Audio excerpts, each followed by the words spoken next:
So what are the main differences between a C or coated foot and a D for dual feed foot? So your machine will come with both one C and one D. And I've noticed some of my students have asked me, well, which one do I use?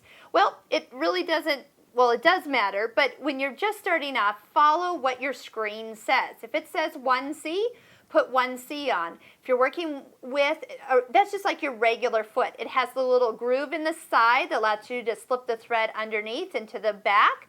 The 1D foot actually does not have that, so that's one thing to keep in mind, or actually once you take a stitch, the thread will be fed down through the foot, but there's no groove on it for your very first stitch.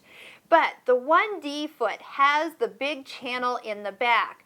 D means dual feed, so anytime you can purchase your extra accessory feet, and it is made for the dual feed purposed machines, you want that foot. Don't buy the C foot if you can buy a D foot, because the D foot is going to allow you to have that extra feeding by pulling down the dual feed. Now here's a note. If you have and you are using a 1D foot, and you do not pull that dual feed down and fill in that gap, this foot will be not fun to use. The fabric is not going to have as even stitching because there's not enough pressure on the back side to keep the fabric moving as smooth as a 1C foot.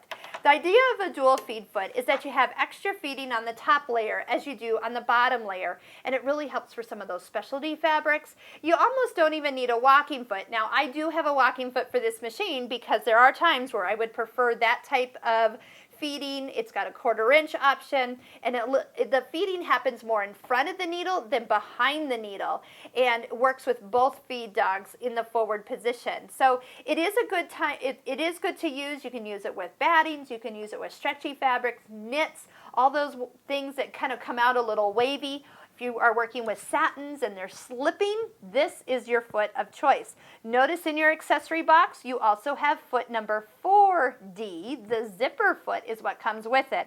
And if you're ever putting in a zipper with slippery fabrics, you can't use a walking foot over a zipper because the feet get in the way of the teeth. So you definitely want to have the right foot for the job, and having that dual feed is a nice feature. But just keep that in mind. If you have the 1D foot on or any D foot, you must bring that down and into position. When you're done using it, go ahead and gently pull down and release it, and then take your foot off. But just follow along with the machine and its recommended notes and start from there, and then work with the feet of your choice as you get more comfortable for which one you like and which one should be used for different fabrics.